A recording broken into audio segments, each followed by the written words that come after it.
నేటిదిన వాక్య ధ్యానం కొరకు gospel of Luke chapter 8 verse 50. లూకా సువార్త 8వ అధ్యాయము 50వ వచనం. యేసు ఆ మాట విని, భయపడవద్దు, నమ్మిక మాత్రం ఉంచుము, ఆమె స్వస్థపరచబడునని అతనితో చెప్పాను. చదవబడినటువంటి ఈ వాక్య భాగంలోని దీవెన నా ప్రియులకు మీరు అందరూ పొందుదురుగాక. వాక్య ధ్యానం కొరకే ప్రార్థన. ప్రేమ కలిగిన మా తండ్రి, నేడు చదవబడిన ఈ వాక్యం ద్వారా నాతో మాతో పరిశుద్ధాత్మ దేవ మాట్లాడి మమ్మలను బలపరచమని యేసు క్రీస్తు నామమున బ్రతిమాలి ప్రార్థిస్తున్నాను తండ్రి, ఆమేన్. చదవబడిన ఈ వాక్య భాగంలో జరిగినటువంటి సంఘటనను మనం పరిశీలన చేస్తే, యేసు క్రీస్తు ప్రభు వారు శరీరధారిగా సేవా పరిచర్య చేస్తున్నటువంటి కాలమందు సమాజ మందిరపు అధికారి అయిన యాయీరు యేసు ప్రభు పాదముల మీద పడి, ఇంచుమించు 12 సంవత్సరములు కలిగినటువంటి తన ఒక్కతే కుమార్తె చావ సిద్ధంగా ఉంది గనుక తన ఇంటికి రమ్మని యేసు ప్రభువును ఆయన బ్రతిమాలుతూ వచ్చాడు. అయితే అక్కడ ఆయన వెళుచూ ఉండగా జనసమూహం ఆయన మీద పడుతూ ఉన్నారు. అదే సందర్భంలో 12 సంవత్సరముల నుండి రక్తస్రావం రోగంతో బాధపడుతున్నటువంటి ఆమె యేసు ప్రభు వస్త్రపు చెంగు ముట్టి ఆమె బాగుపడినటువంటి సందర్భాన్ని కూడా క్రింది వచనాల్లో మనం చూస్తాం. ఇదిలా ఉండగా ఇంకనూ యేసు ప్రభు వారు అక్కడ మాట్లాడుతూ ఉండగా సమాజ మందిరపు అధికారి ఇంట నుండి ఒక వ్యక్తి ఈ అధికారి దగ్గరకు వచ్చి, నీ కుమార్తె చనిపోయినది, బోధకుని శ్రమ పెట్టవద్దని అతనితో చెప్పినటువంటి సందర్భాన్ని అక్కడ చూస్తాం.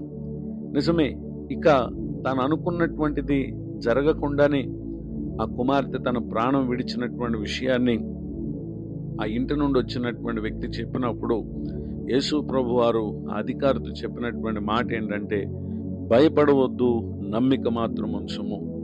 చావ సిద్ధముగా ఉన్నప్పుడు అతడు వచ్చాడు, ఇప్పుడు చనిపోయినది అనేటటువంటి మాట అతడు విన్నప్పటికీ యేసు ప్రభు వారు తనతో చెప్పినటువంటి మాట ఏంటంటే, భయపడవద్దు, నమ్మిక మాత్రం ఉంచుము.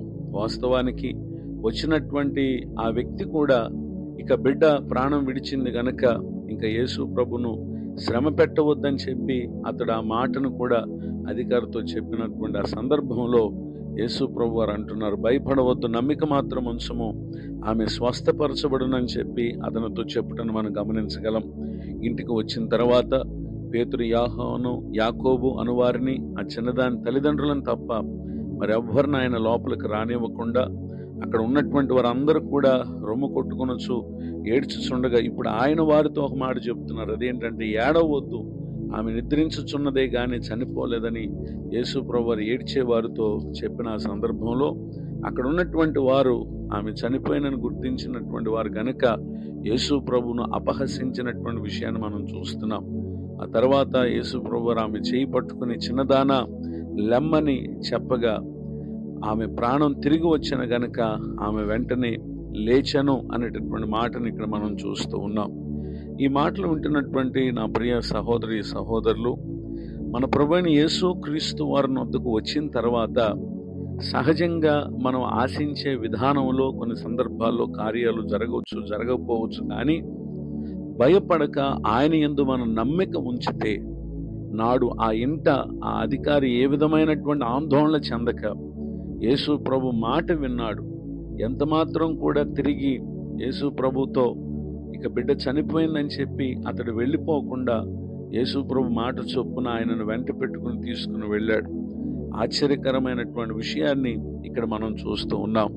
మన జీవిత కాలంలో కూడా పరిస్థితులు ఒకవేళ అవి తారుమారై ఇక అవి అన్నిటికీ కూడా మారవు అని అనుకునేటటువంటి ఆలోచనతో మీ మనసును స్థిరపరచుకొనక ఆశ్చర్యకార్యాలు చేసే యేసు క్రీస్తు ప్రభు మాటను నమ్మి ఆయన వెంట మనం జీవించే బిడలంగా ఉన్నప్పుడు మనం తలంచేది మరొకటి, కానీ దేవుని కార్యం ఆశ్చర్యకరమైనటువంటి రీతిలో ఆయన జరిగిస్తాడు.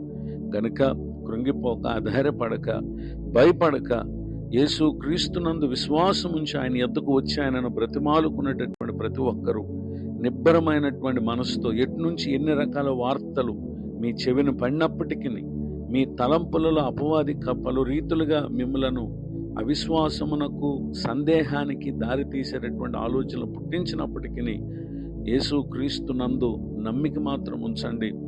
నాడు ఆ యాయీరు ఇంట అద్భుతం చేసినటువంటి దేవుడే ఇది ఈ మాటలు విన్న నా ప్రియులకు మీ జీవితాలలో కూడా ఆశ్చర్య కార్యాలు ప్రభు చేయబోతున్నారు. దేవుని కార్యాలకు ఆటంకంగా కొంతమంది అపహసించేటటువంటి వారుగా ఉంటారు. అయినను మీ హృదయంలో ఎంతమాత్రం అవిశ్వాసం చెందక ధైర్యంతో ప్రభుపై ఆధారపడండి. పరిశుద్ధాత్మ దేవుడు మీ ఎడలను ఆశ్చర్యకరమైనటువంటి మేలును జరిగించునుగాక.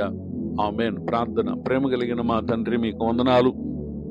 నేడు విన్న ఈ వాక్య భాగమును అనుసరించి మేము ప్రవర్తించి నిశ్చయముగా పలు రీతులుగా మమ్మల్ని అపవాది మా ఆలోచనలు శోధించిన, మా స్నేహితులు, ఇరుగుపోరు బంధుమిత్రులు మమ్మలను పలు రీతిలుగా ఆటంకపరిచిన, మీ యందు నమ్మిక ఉంచినటువంటి మేము ఏమాత్రం భయపడక నీ కార్యం కొరకు కనిపెట్టి మీ యొద్ద నుండి మేలు పొందుటకు మా ప్రియులందరినీ కూడా పరిశుద్ధాత్మదేవ మీరు నేడు విన్న ఈ మాటల చేత ధైర్యపరిచినందుకు స్తోత్రం.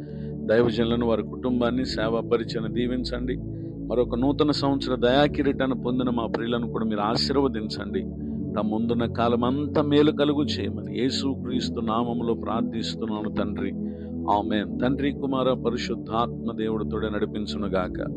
ఆమేన్. నేడు విన్న ఈ